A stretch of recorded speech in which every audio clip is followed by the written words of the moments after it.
Yes, we are back. How I am back. And welcome back to the Creative Insomniac. We're just going to jump right into the episode. This is season 2, episode 5. This episode is called Sexsomnia. Here we go. You are now listening to the Creative Insomniac.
Welcome back.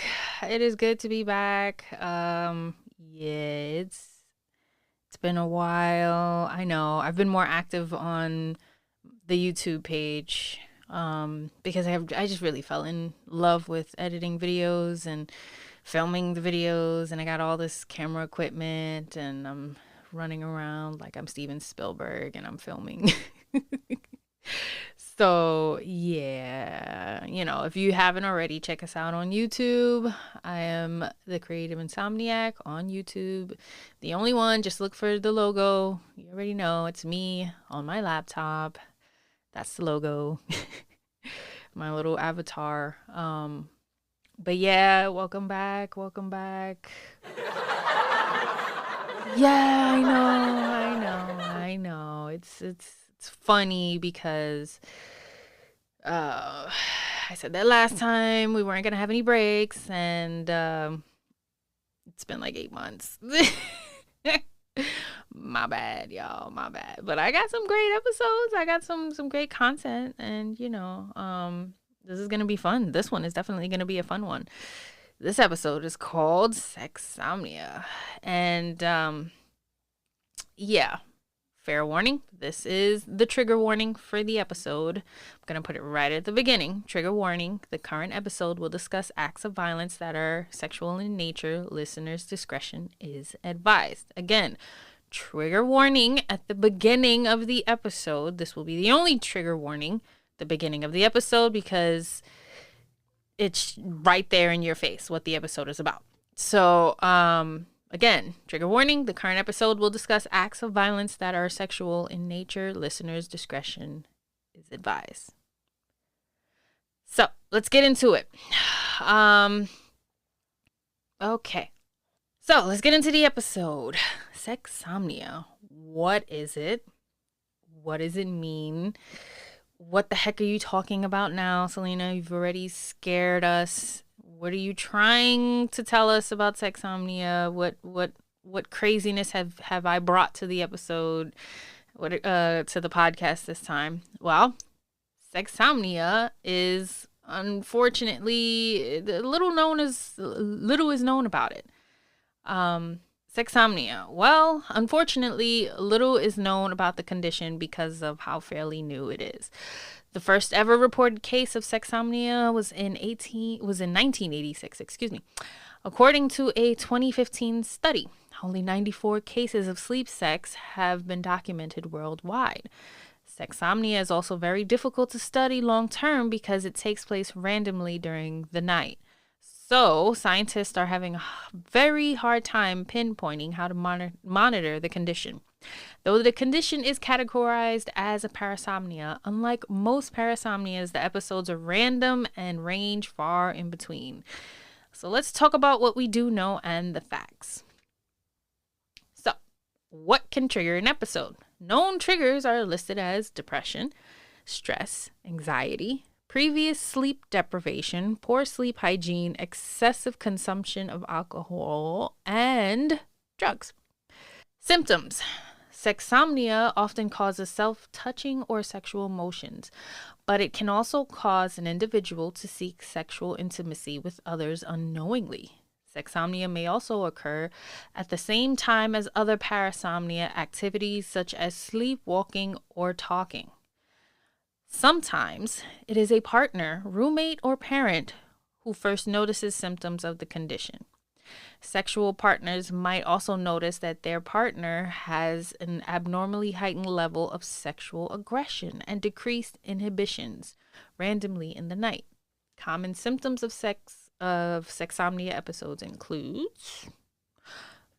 fondling or rubbing, moaning, heavy breathing and elevated heart rate, sweating, masturbating, pelvic thrusting, initiating foreplay with someone else, sexual intercourse, spontaneous orgasms, no recollection or memory of sexual events, blank or glassy stare during events, unresponsive to outside environment during events, inability or difficulty waking during the events, denial of activities during the day when fully conscious, sleepwalking or talking.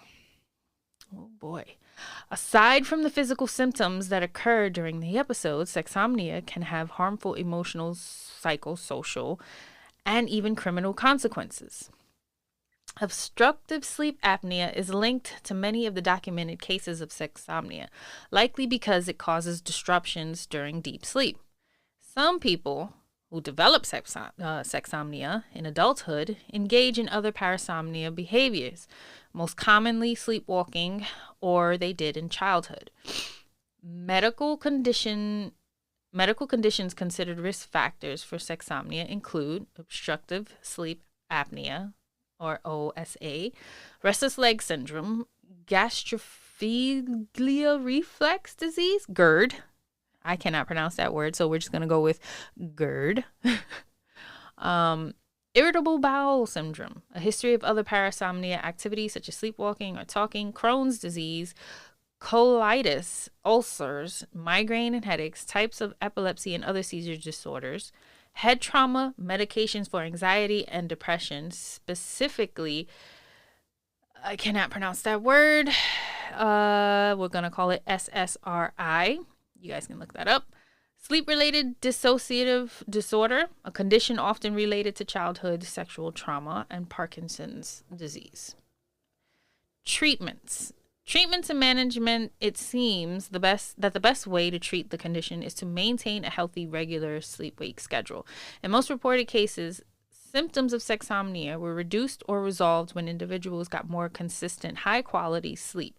I cannot stress this enough, guys. If you don't get good sleep, weird shit happens.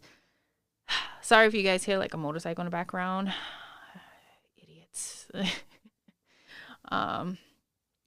Yeah, I cannot stress this enough. If you do not get enough sleep, if you don't get good sleep, weird shit happens. I cannot stress this enough.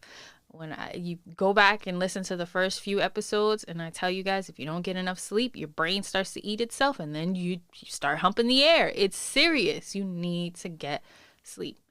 Don't let anyone interrupt your sleep. Let's continue. So, treatment and management, it seems the best way to treat the condition is to maintain a healthy, regular sleep-wake schedule. In most reported cases, symptoms of sexsomnia reduced or resolved when individuals got more consistent, high-quality sleep. The actual effect of treatment on sexsomnia is poorly understood because the symptoms are difficult to track long-term.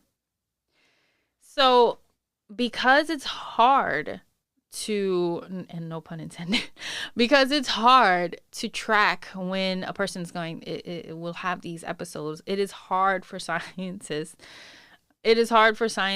to pinpoint when a person is going to have an episode and what may have triggered it for that specific person. So the data is just all over the place with this. The data is all over the place. Scientists are pretty baffled, and they're at this point it seems more like they're kind of throwing darts at a wall to see if it sticks.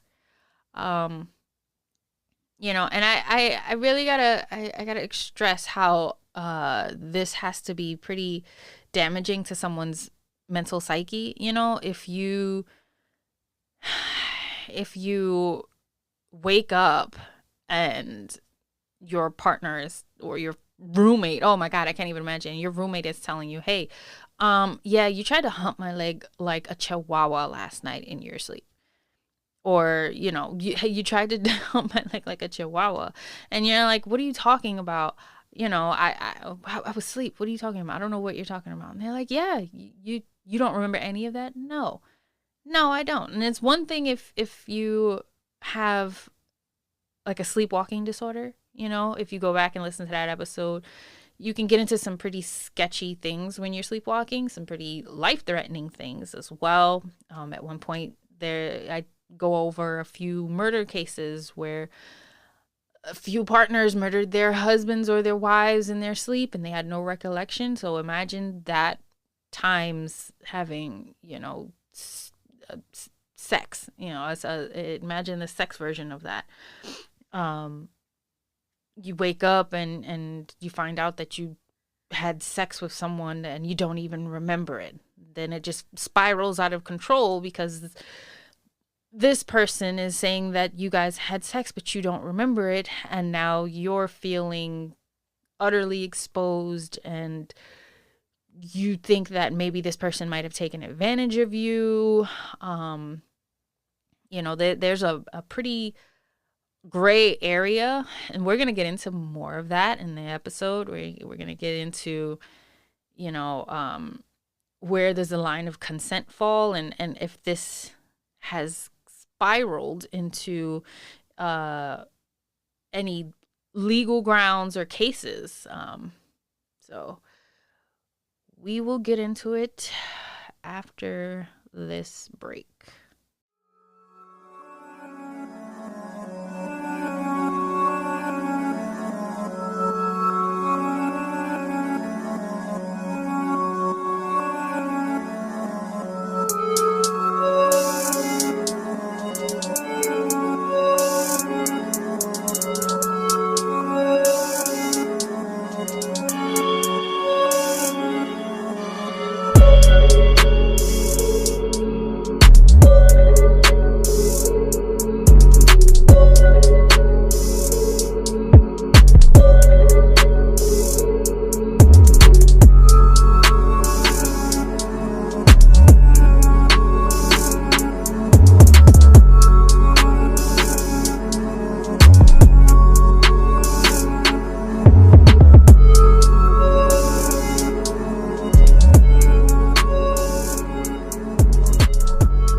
Welcome back. Quick little break.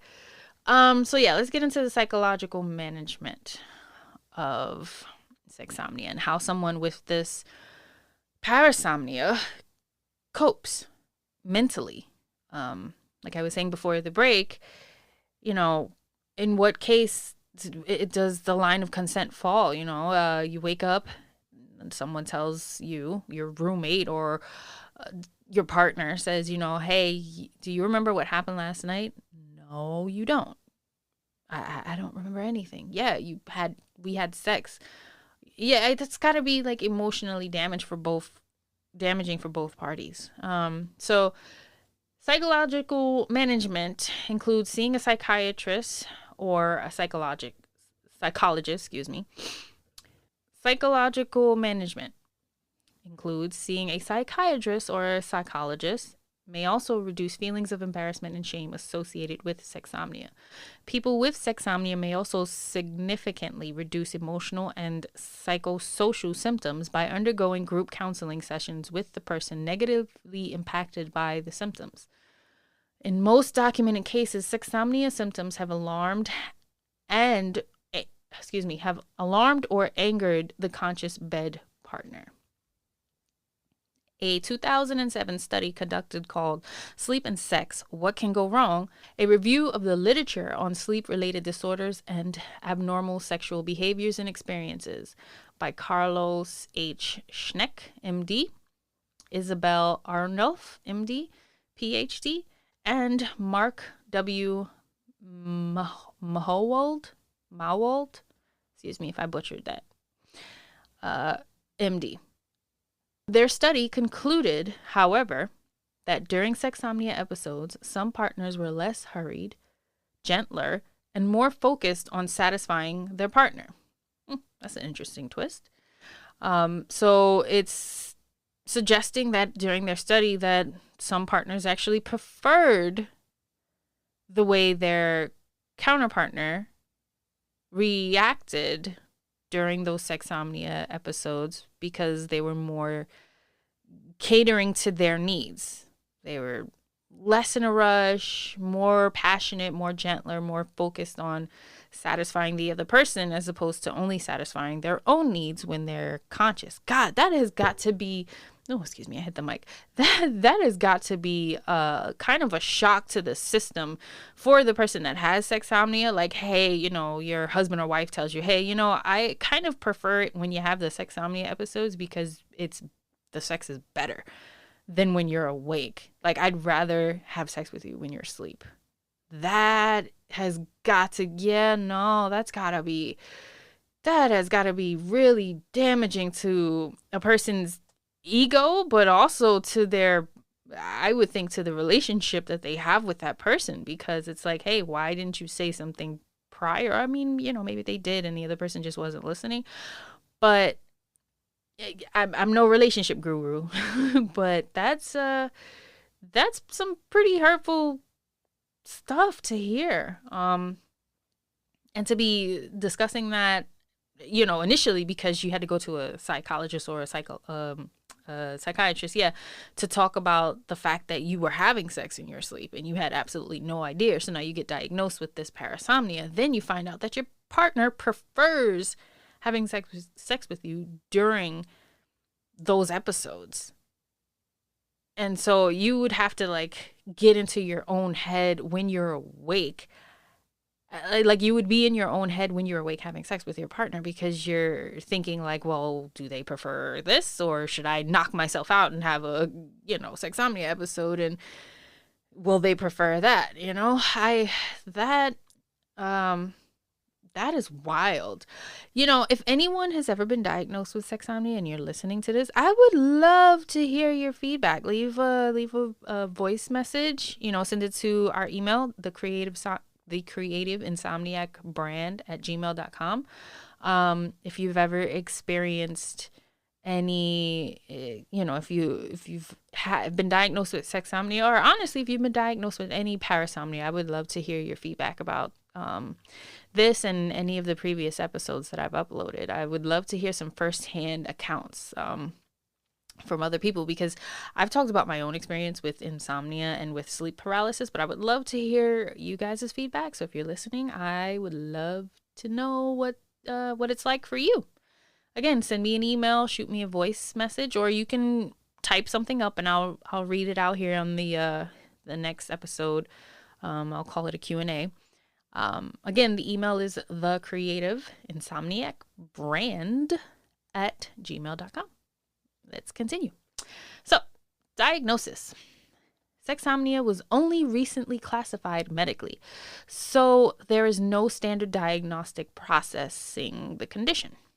A psychiatrist, often one specializing in sleep disorders, may diagnose sexsomnia by reviewing individual medical history and asking questions about symptoms. However, the most widely accepted diagnostic method for sexsomnia is video polysomnography. I am having a tough day pronouncing some of these words. Video polysomnography. VPSG. Look it up.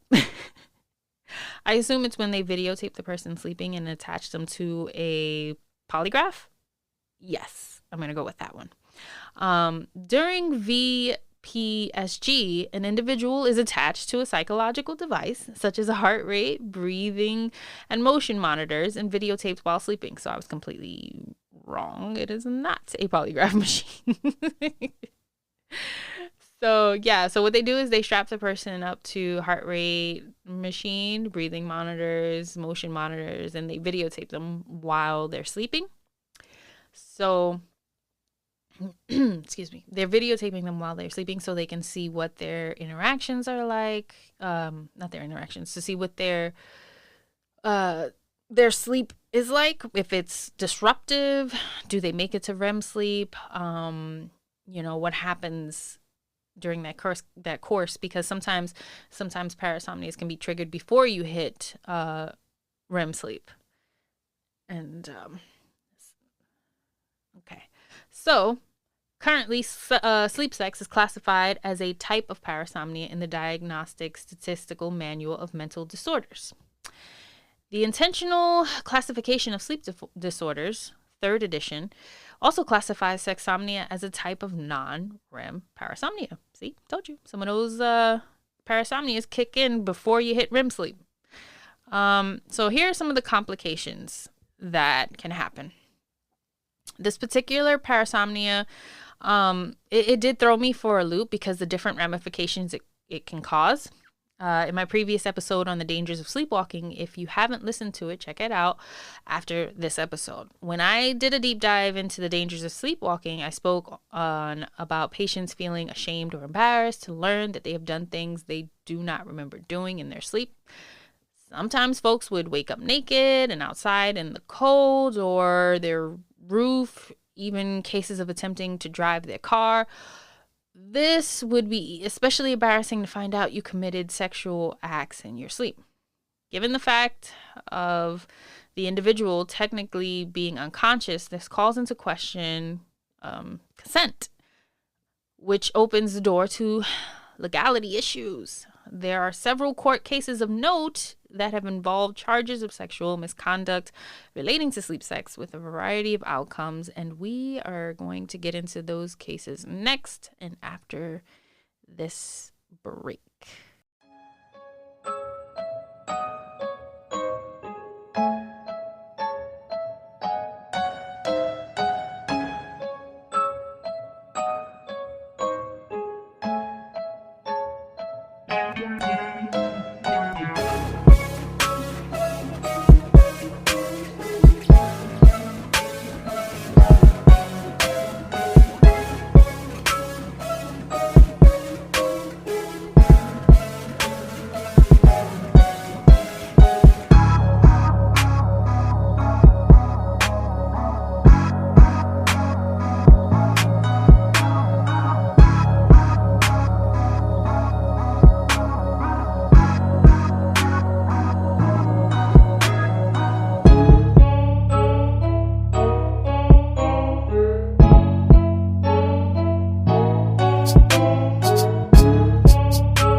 All right.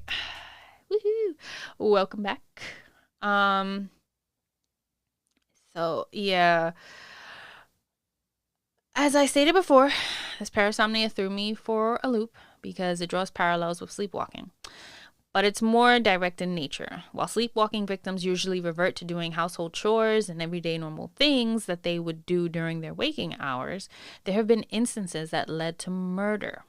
In regards to sexsomnia, the afflicted person commits acts of sexual nature, such as masturbation, moaning, rubbing, touching, kissing, etc. But there are cases of sexsomnia being used as a defense for those accused of sexual misconduct. In recent news, a woman's entire legal case was thrown out before even going to trial because the defense used the argument that the alleged victim herself had suffered from sexsomnia and thus had been a willing participant to partake in the sexual act with the accused gentleman.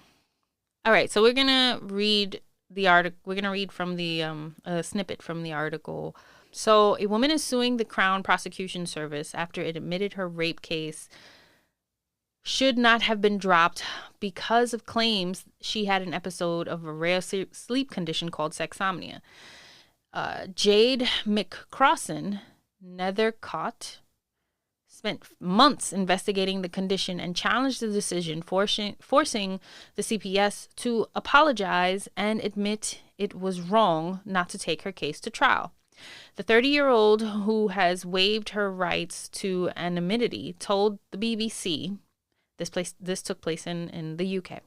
She told the BBC she had woken in the early hours of Sunday morning in 2017. She was 24 when she was 24 to find she was half naked with a feeling she had been raped while she slept. 3 years later, and days before the man charged with raping her was due to stand trial, lawyers from the CPS said her case was being dropped because 2 sleep experts said it was possible McCrossan Nethercott had an episode of sexsomnia and could have appeared to have been awake and consenting. The case was closed and the defendant acquitted. Sexsomnia. Okay, the article goes on to explain what sexsomnia is, and I've already explained that to you guys. So according to the law in England and Wales, a person cannot consent to sex if they are asleep. But a person is also not guilty of rape if they had reasonable belief in consent. In the BBC Sexsomnia case closed, McCrossan Nethercott said she had woken up at 5 a.m. half naked and accused the man she was with of raping her. I confronted him saying, "What happened? What have you done?" And he said something a bit odd, I guess. But he did say, "I thought you were awake."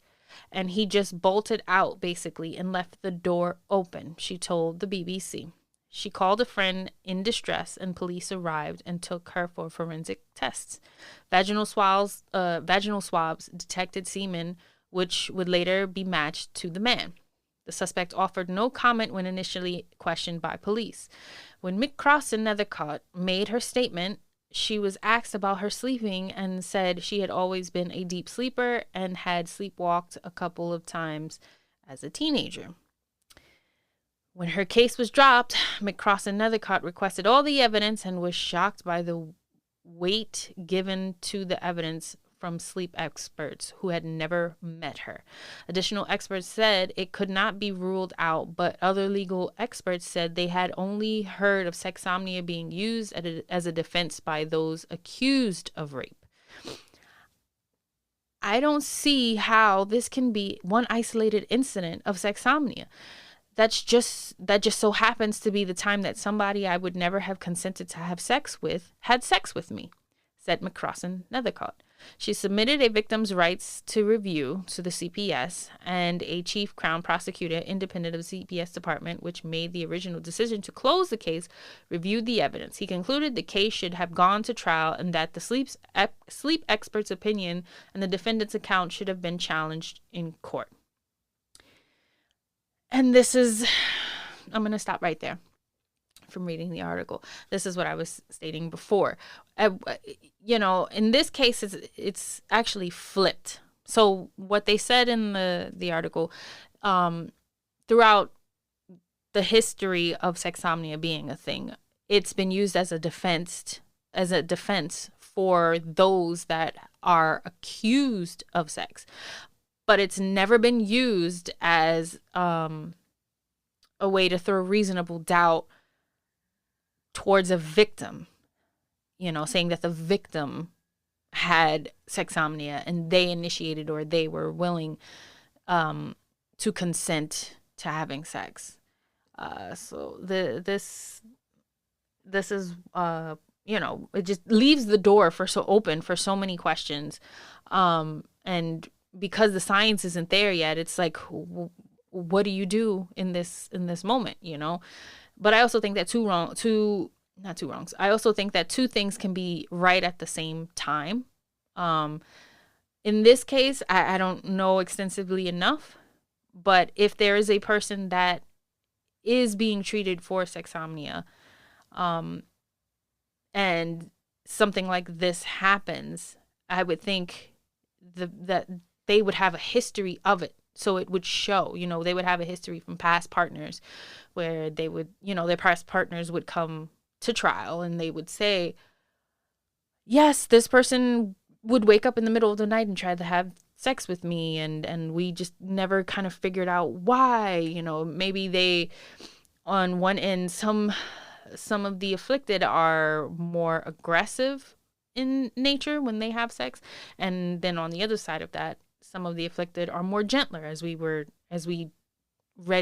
read previously from the study that was done. Each person in each case has to be taken with a grain of salt, because each person has a different reaction to sexsomnia. And so let me read some of the other cases here. So an article was published by the New York Post on February 25th, 2018, of an accused rape, and the title of this article is called "Accused Rapists Are Claiming They Suffer from Sexsomnia." And the article goes on to discuss, it starts with, the engine is running, but there's no driver behind the wheel, was how one defense lawyer described it. He wasn't talking about an out-of-control car or a drunk driver. He was mounting a defense in a rape trial, telling the court his client may have had sex with a woman he was accused of sexually assaulting, but he had no control over it and no memory of it.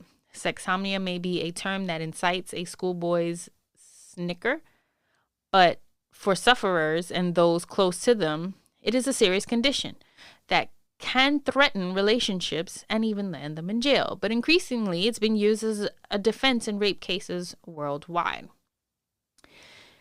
In a headline-grabbing case out of the UK last year, Lawrence Barali was cleared of raping his partner because he was suffering from sexsomnia.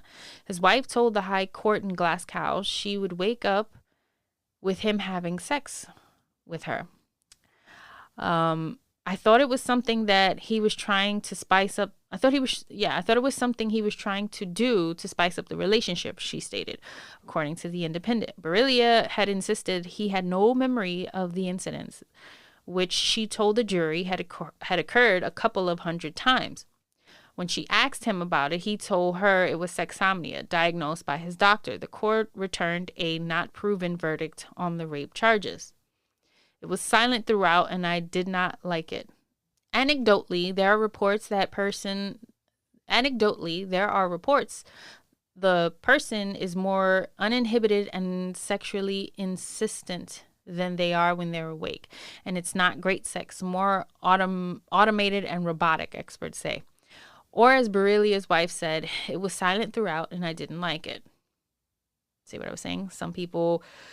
From the article from the study that was done in 2007, some partners said that their partner was more gentler, more kinder, less insistent.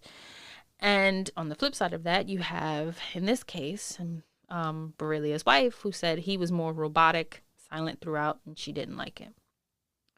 In one BBC article, a woman recalled 2 incidents with a man who unknowingly had sexsomnia and thus didn't remember either encounter. One night, he began thrusting at her groin in a crude, unsensual kind of way. During a later episode, he tried having penetrative sex through her underwear. She considered leaving him, but then started asking some questions, genuinely puzzled by the out-of-character behavior that he told her he had no memory of, and his devastation that he had upset and hurt her. A clinic ultimately revealed he had sexsomnia. Now, for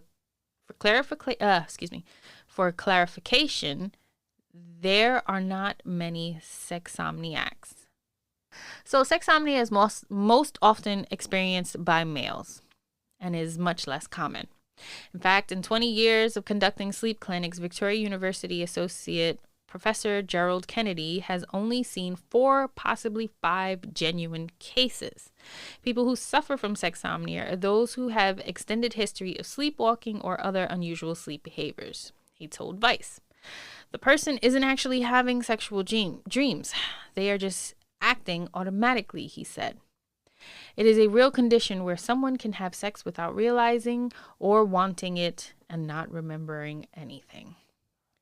Not many people, even doctors, know about it. It was added in 2013 to the Diagnostic and Statistical Manual of Mental Disorders, which we talked about. A 2003 Toronto Western Hospital study found that 11% of its male sleep center patients experienced sexsomnia, compared to just 4% of female patients who did.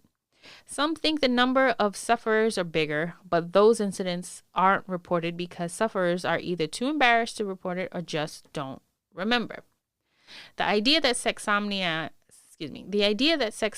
are sleepwalking in their way, zombie-like, to have their way is far-fetched. Apparently, it's all about proximity.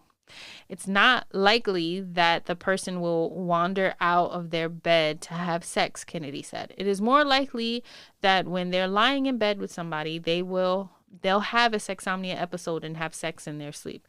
And therein lies a problem and many victims in several court cases.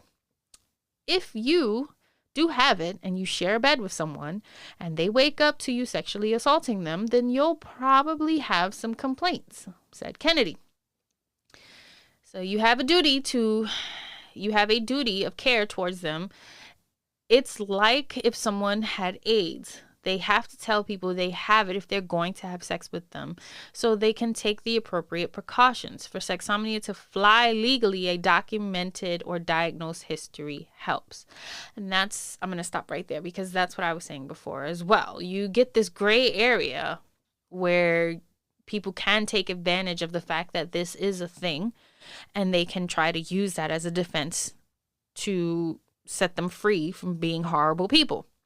They could get away with sexually assaulting someone and use this as a defense. So you have this very extreme gray area, because if you are aware that something is happening and you're not sure what it is, you put yourself at risk. Because having it medically diagnosed, having, people there that can vouch for you and say, yes, he or she did this in their sleep. They went to the doctor. They saw a psychologist. They spoke to someone to try and help them with this, and then something happens. They can use that. It would help their case. But if there's no documentation, no one's there to back it up, it's never been a thing for you before, it becomes extremely hard to prove it as fact. So my suggestion to anyone listening to this podcast, if you have loved ones telling you that you're doing weird things in your sleep, go get checked out. If you wake up in the morning and you feel like you were doing some things that you don't remember going to sleep doing, and I'm specifically saying for women, because it does affect women as well.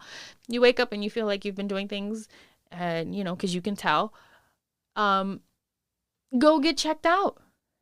If your partner is telling you, again, hey, you were really rough last night, and you're like, what the heck are you talking about? What did we do last night? And like, hey, we had sex. I don't remember that. Okay, you need to get checked out because something's going on. It leaves a lot of questions. What if a pregnancy develops from one of these episodes? And there's cases where a husband had awakened to find that his wife was having sex with multiple men that she did not know. She was suffering from sexsomnia. The husband took her to the hospital. So yeah, that can be extremely scary. What if a pregnancy develops from one of these sexsomnia episodes, Then what are you supposed to do? What happens? And especially if you're not serious with the person it happens with. Now this very awkward situation where it was a friend, or a married friend, and this person had a sexsomnia episode while they were visiting a friend's house, and now there's a pregnancy from this episode. That's like a really crazy situation. So people, you really need to get checked out. If something is wrong, I cannot stress this enough.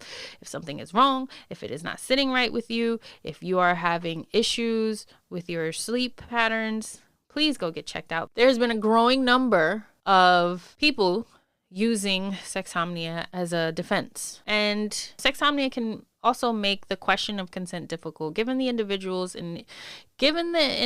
initiating or engaging in sexual act is technically unconscious. Several court cases have involved charges of sexual misconduct relating to sleep sex, with a variety of outcomes. Although a person's medical history and other evidence will be carefully examined in court, determining responsibility remains complicated and very controversial.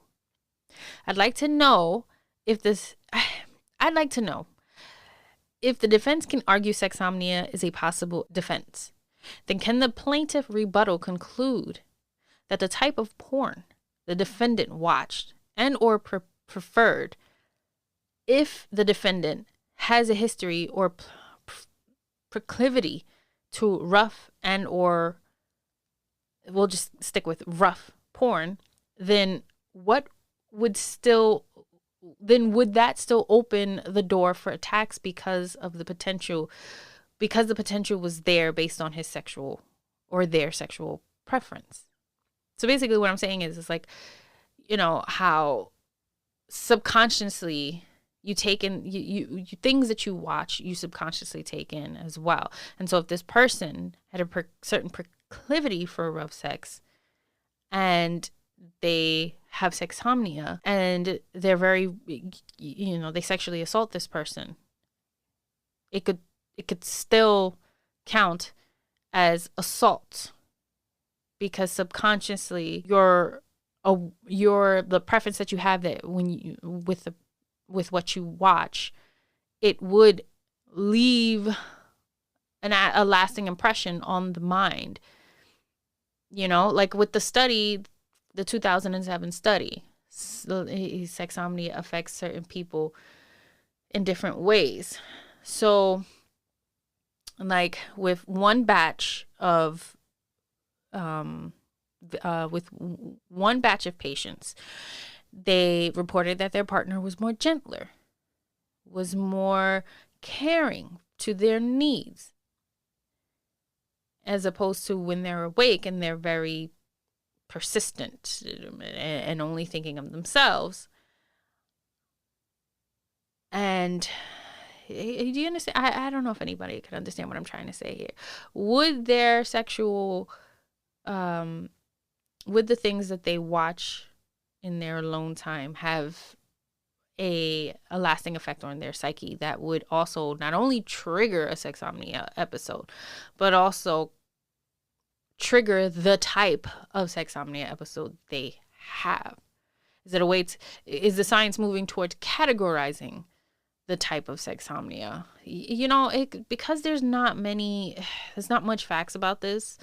It's all over the place. And because I saw the article after I had already started building this episode. I saw the article about the woman losing her case because they said that she had the episode. It was like, there's just so much here that could not be answered. There's just so many questions. Like I said before, what happens if there's a baby that's produced during one of these episodes? Where do we go from there? There needs to be more subjects. I don't mean to put it that way, but there needs to be more data. People need to come forward if they're having these kinds of episodes or these kinds of things happening to you guys, to anyone out there.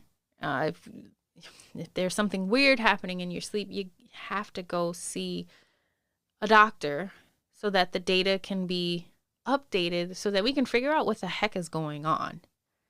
Because you want to filter out those that are not at fault from those that are just trying to use this as a way to get out of being a really shitty human being.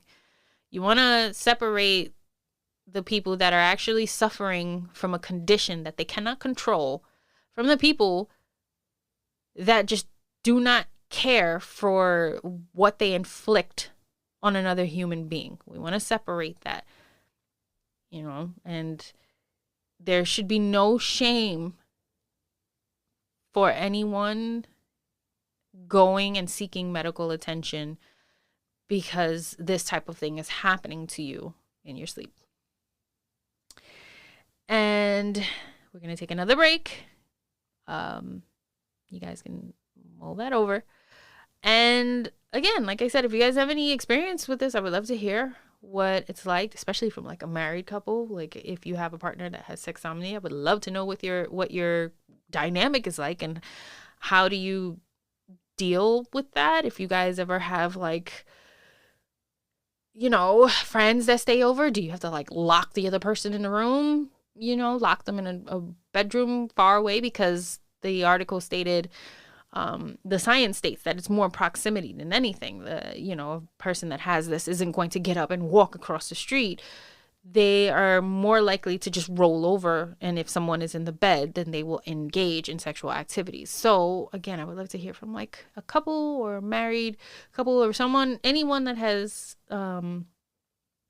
experienced living with sexsomnia or been with a partner that has had sexsomnia, or even if you think that you may have, you haven't been diagnosed yet and you may have it because people have told you things, or vice versa. If you've been with a partner that may have had it and now hearing this episode, it's like, that makes so much sense what they were doing. And now it just, everything just kind of clicked. So I would love to hear from you guys. Send me an email at thecreativeinsomniacbrand@gmail.com. All right, so we're going to take a quick break and hear a few messages from our sponsors, and we'll be right back. The Little Blue Cauldron, a safe place where spiritual work and guidance is offered in order to help you on your life's journey. Worried about your financial situation? Wondering if you're going to get that raise you requested at work? Looking for love in all the wrong places? Well, what are you waiting for? Contact the Little Blue Cauldron. Check them out on Instagram, TikTok, and Facebook at The Little Blue Cauldron. You can also send her an email at thelittlebluecauldron@gmail.com. Again, that's thelittlebluecauldron@gmail.com. And begin your journey to spiritual enlightenment.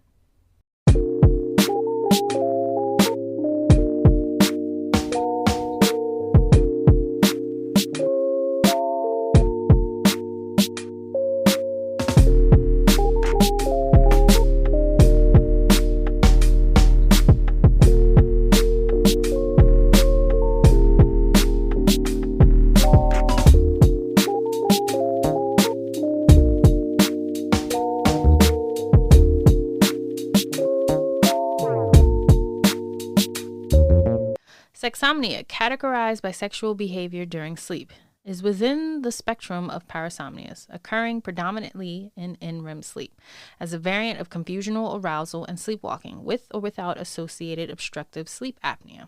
Parasomnias are classified as undesirable physical events, experience, and autonomic nervous system activity that occur during any stage of sleep or its transitions from or into wakefulness. They are mainly divided in those which occur in non-rapid eye movement, which is NREM, and rapid eye movement, which is REM sleep. Here we report a case of a 42-year-old woman with a previous history of sleep talking during childhood, who developed sexsomnia during her marriage. In recent years, it became a problem for her marital relationship, for the husband's self-esteem, and for her young son, who witnessed an episode. Oh my God. Based on this case and a focused literature review, we aim to discuss sexsomnia and propose a systematic classification for its psychological implication. Sexsomnia is a relatively new condition, with the first official case reported in 1986, and according to a 2015 study, only 94 cases of sleep sex have been documented worldwide. Sexsomnia is also very difficult to study long-term because it takes place randomly during the night. See, in the case where this 42-year-old woman she has a previous history of sleep talking during childhood, right?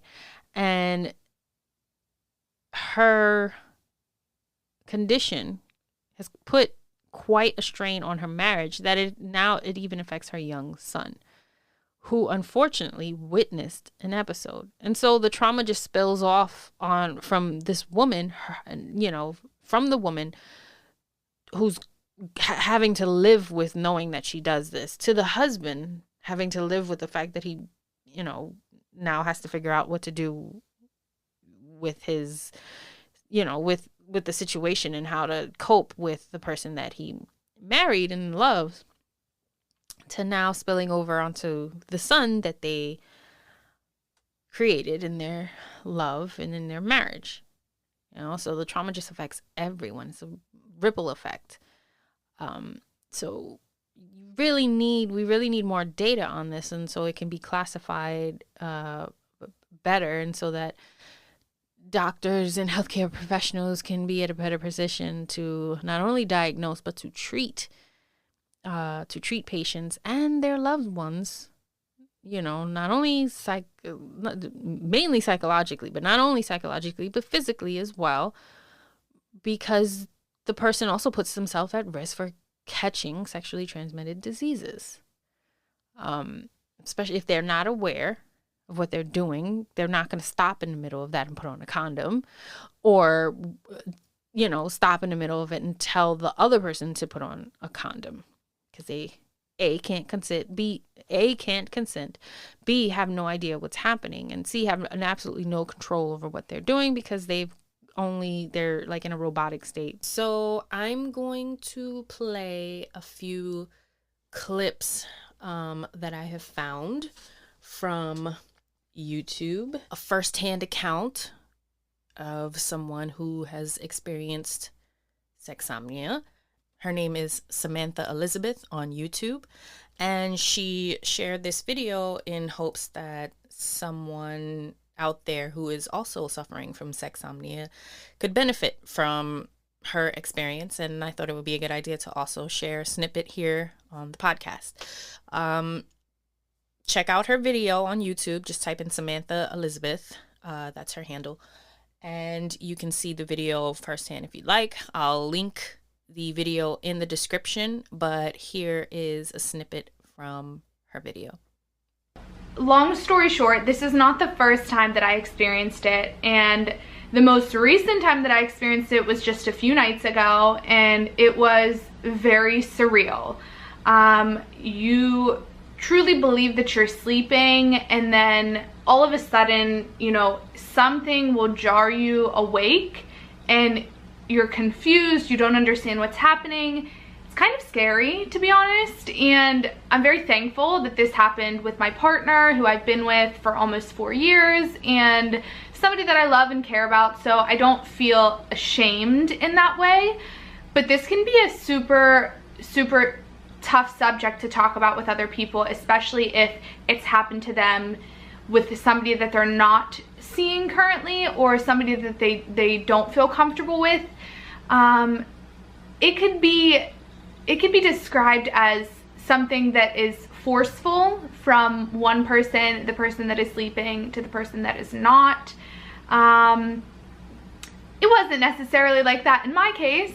I am very thankful that I have a boyfriend who is always ready to go no matter what the hour.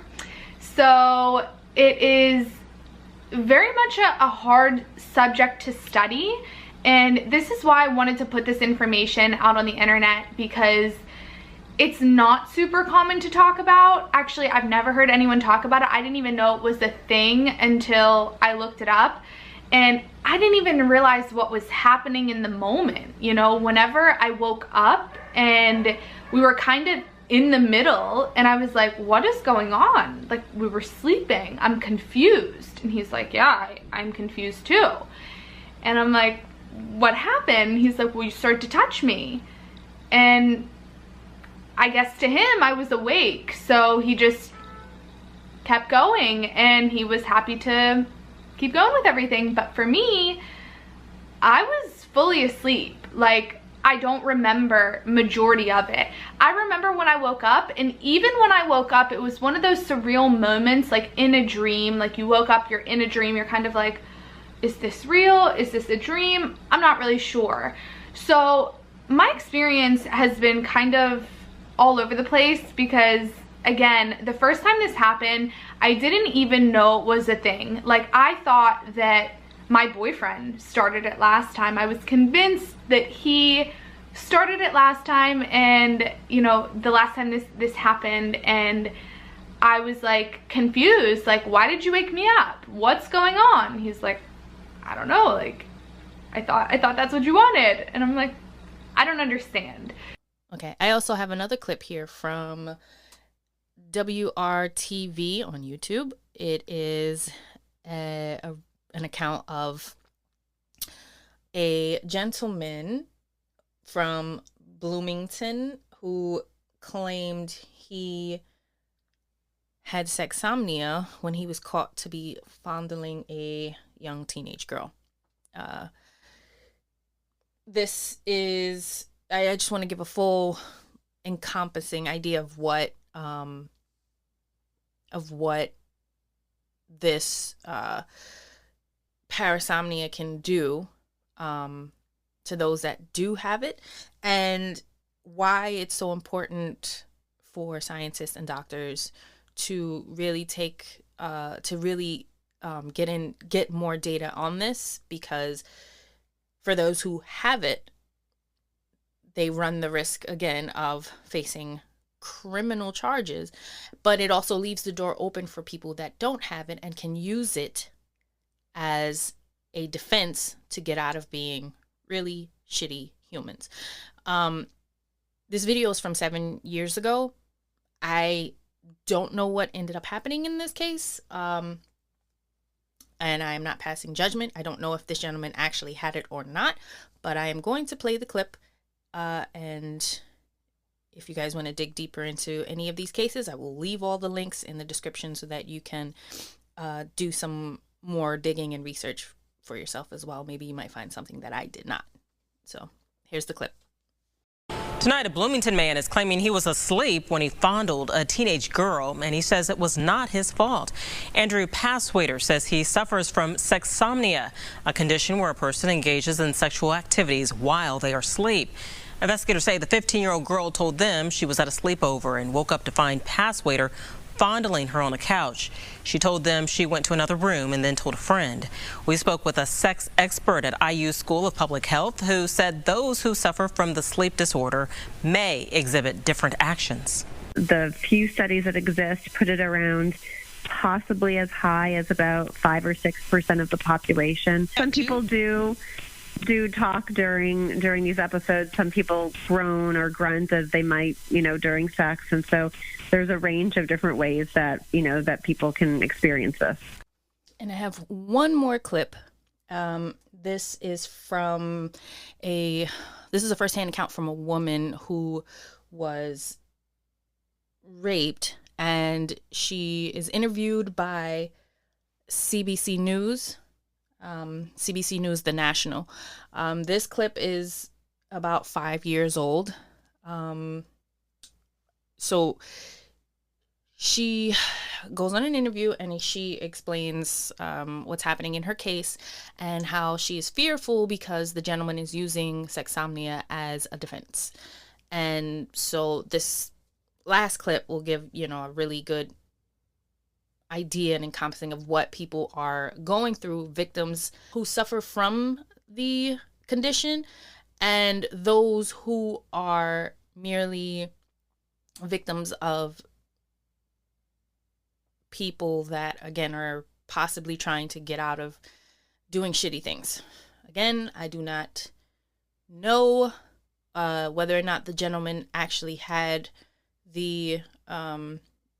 whether or not the gentleman actually has sexsomnia. This is just what this woman has gone through and her account of what horrific thing she has had to deal with. So I'm going to play the last clip. I know he's guilty and he does not have sexsomnia. She still has vivid memories of waking up at a house party after a night of drinking. It happened back in 2011. She had fallen asleep embracing her boyfriend, but woke up a few hours later with her jeans pulled down in pain. A stranger was anally penetrating her. I was being raped. The 30-year-old woman wants to tell her story, but a court order prevents us from revealing her identity. I was just in shock. I was, what is happening? You know, what's going on? Ryan Hartman was convicted of sexually assaulting her, but won a new trial after bringing forward evidence he had a history of sleepwalking.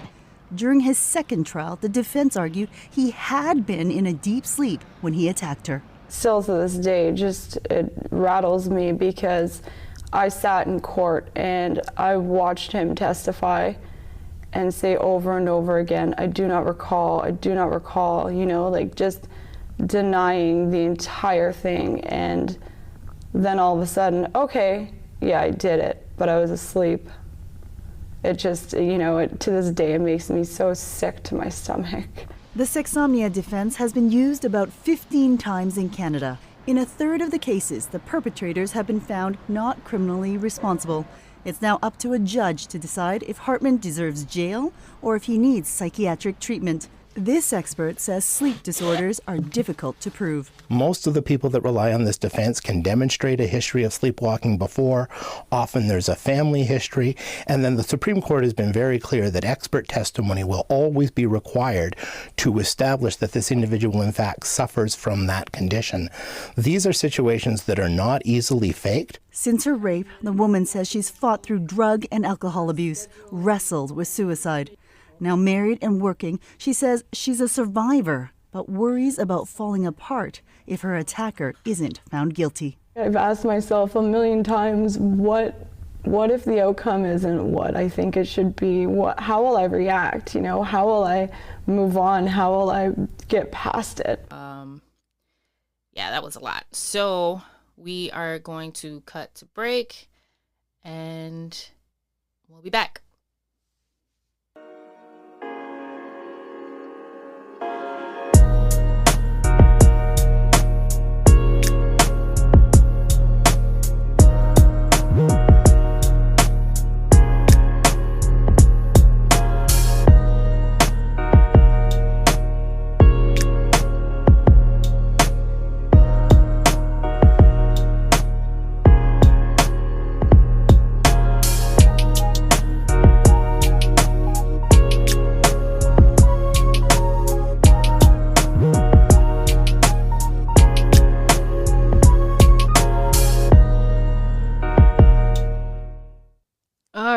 So, if you have enjoyed this episode, let me stop. If you've enjoyed this episode and you'd like to continue to support this podcast, which we greatly appreciate it, don't forget to give us a like, give us a review. Also, don't forget to check out I keep saying our, but y'all know it's just me and my demons. Don't forget to like my YouTube channel, The Creative Insomniac. I've gone on a few ghostly adventures. I actually have not even talked about that on the podcast. That's right. I went on my first paranormal investigation at the infamous Pennhurst Asylum.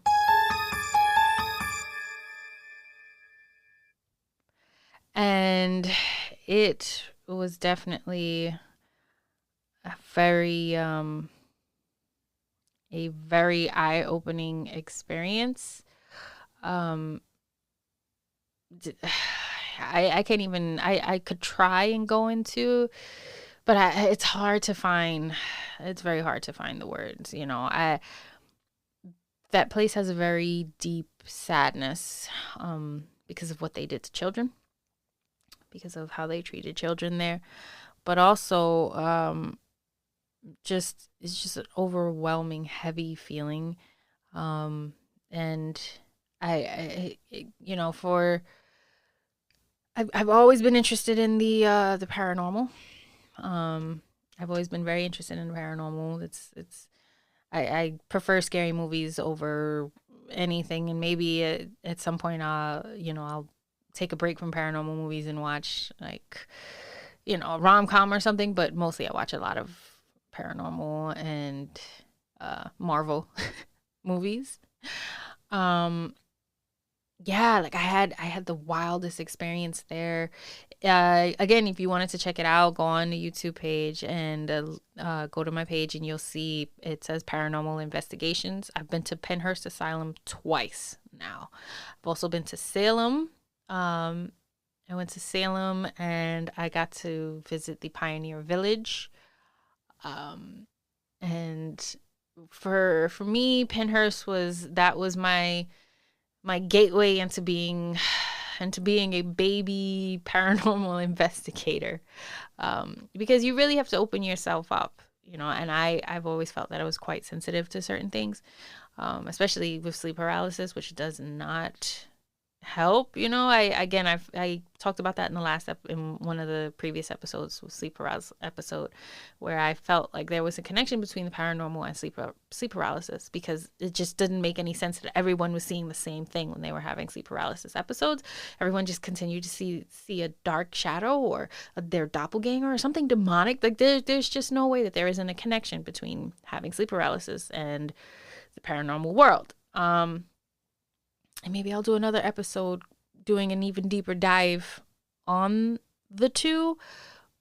But yeah, I went to Penhurst Asylum. We got into the tunnels.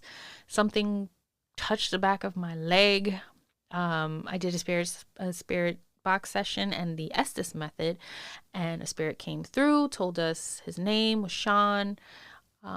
And it was just wild. You guys really have to go check out the video. The first one is about an hour long, and you get to see a lot of the great evidence that I caught. And the second one is even longer than that, and you do see a few shadow figures here and there.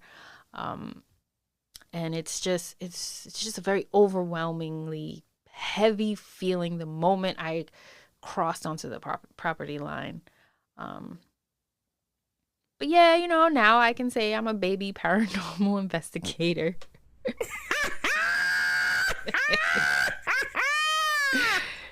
It's a work in progress. But I had such a great time. The entire team there, the tour guide that we had, it was amazing. Shout out to all of the workers at Penhurst. They're really doing it up over there.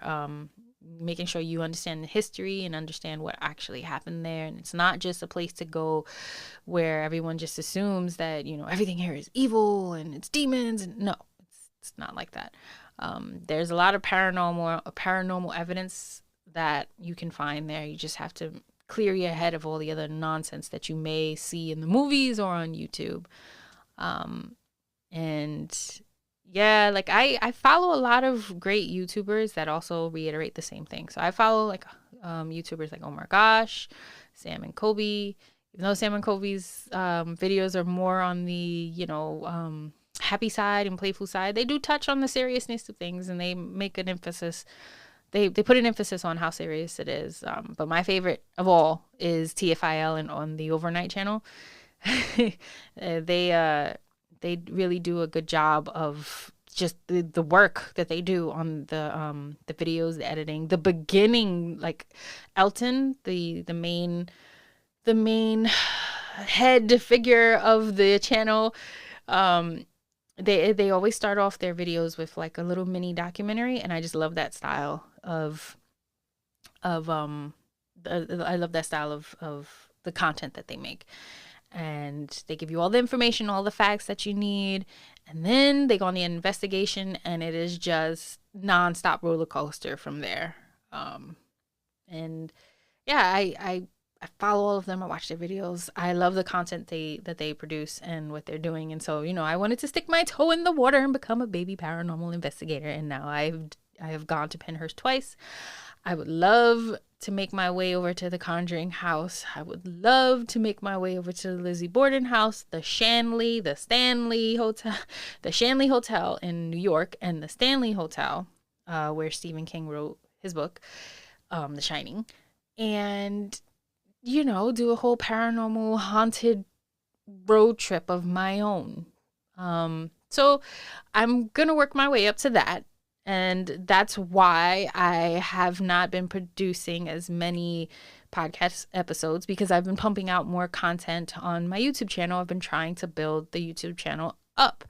I've also put these I also put the podcast episodes on YouTube as well. If you're no longer on Anchor, or if you don't have Spotify, or Apple Podcasts, you know, if you guys just like to put things on YouTube and kind of just let the algorithm take you away, yeah, you can find the podcast episodes on YouTube as well. But yeah, that is the wholehearted reason why I took a bit of a 8-month hiatus. It's not to say that I wasn't making content for the podcast, but I was working on content for the YouTube so I can build 2 things up. I am a one-woman show here. I edit everything myself. I come up with the artwork, the research. I do the research myself. I edit the podcast myself. I edit the YouTube videos. I run the YouTube channel myself. I run the Twitter, the Instagram, the Threads now, the Facebook page. All the while being a parent and, you know, running a business. I am very, very stretched here. But I am blessed and I love it. And I hope you guys enjoy the content that I'm making and the effort that I am trying. So if I'm quiet on the podcast, you know, on the audio podcast, just know I'm very busy on the YouTube. And if I become quiet on the YouTube, just know I'm being very, you know, busy on the podcast and interacting with you guys on social media. You know, huge shout out to the paranormal community that have welcomed me with open arms. I've gained quite a few new followers and I appreciate each and every one of you. I'm also building up some merch and a Patreon. So I am very, very busy. And I'm also working on an unboxing and tech channel that might be coming out. Keep a lookout for that. So yeah, I'm very busy and I'm just pumping out as much stuff as I can to keep you guys entertained with this brand that I have built, the Creative Insomniac brand. So here's a huge thank you to you all, my fellow Insomniacs. And yeah, don't forget to like, subscribe, and share. And with that being said, this is the Creative Insomniac.